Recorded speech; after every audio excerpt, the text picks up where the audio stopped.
So, today we're going to talk about something that gets thrown around a lot but is so often misunderstood. That's obsessive compulsive disorder, or OCD. And we're not talking about just being tidy or organized. We're going to get into what it's really like when your own thoughts and behaviors start to feel like they're taking over. This quote right here, wow, it just gets right to the heart of it, doesn't it? It perfectly captures that feeling of being stuck, trapped in this loop where your mind feels like it's fighting against you and it starts to affect everything. Okay, so first up, let's really explore what it feels like when these thoughts and behaviors actually begin to run the show. I mean, can you imagine the sheer mental energy it takes to be in a constant battle inside your own head? This is so much more than a personality quirk or liking things a certain way. It's this deeply, deeply exhausting condition that can seriously get in the way of your job, your relationships, and just that basic feeling of being free. So now that we have a sense of the feeling, let's switch gears and get a little more clinical. What is actually going on here? What is OCD really? Well, here's the key thing to understand. OCD really has two distinct parts that work together in a cycle. First, you've got the obsessions. These are intrusive, totally unwanted thoughts that pop into your head and create this intense anxiety. Then, to try and get rid of that awful feeling, you have the compulsions, which are the repetitive rituals. And this slide breaks that cycle down perfectly. Think about it like this. The obsessions are the cause of all the anxiety. They're like a fire alarm that just will not stop blaring in your head. The compulsions? That's you desperately trying to shut the alarm off. It gives you this little bit of temporary relief, but it never actually puts out the fire. And here are some real-life examples of what that looks like. You might have an obsessive fear of germs and contamination, which leads to the compulsion of washing your hands over and over and over again. Or an obsessive fear that you left the stove on could lead to checking it not once, but maybe 20 or 30 times. You can see how one directly, even if it's irrationally, feeds the other. So when does this cross the line? From being just a habit or a quirk to something that really needs professional attention. Let's look at some of the signs. It really all comes down to one word: disruption. When those rituals start eating up hours of your day, when you feel like you've completely lost the steering wheel on your own thoughts, or when you start avoiding friends, family, or places just to accommodate the compulsions, yeah, those are all huge signs that it's time to reach out for some help. And this is just so important to get. OCD isn't like a bad mood that'll just pass on its own. It's a condition that almost never gets better without some kind of intervention.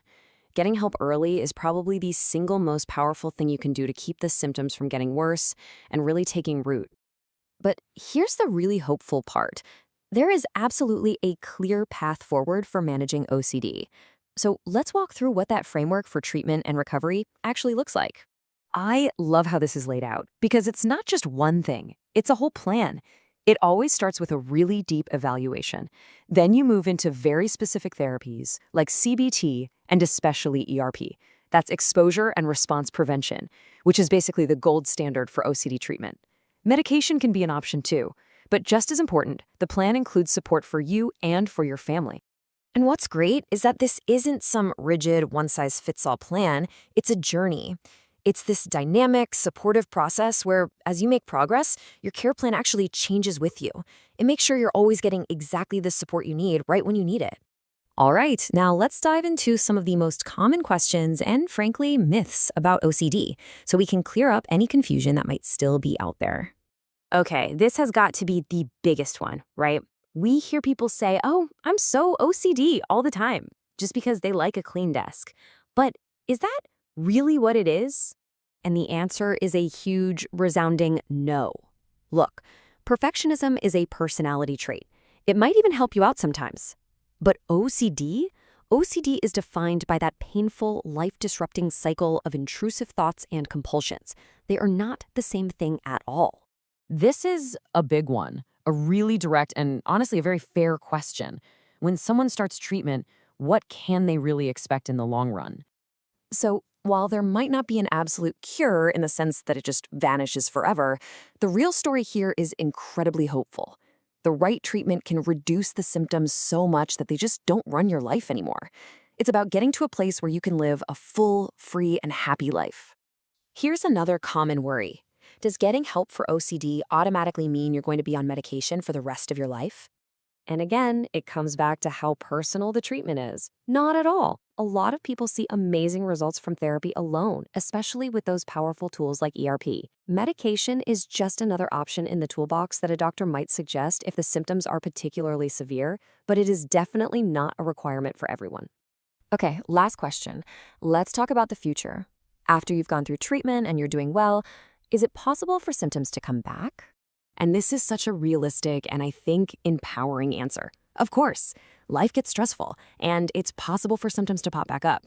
But the whole goal of treatment isn't just to make these symptoms go away, it's to give you a whole toolkit of coping strategies. So if a flare-up does happen, you're not starting from scratch. You're equipped, you're ready, and you know how to manage it. And we're going to end on this because it's probably the most important takeaway of all. This is a powerful reminder that while OCD is a real and challenging condition, it's just that. It's a condition. It is not who you are. It's not your identity. And with the right support, you can absolutely regain control and live your life on your own terms.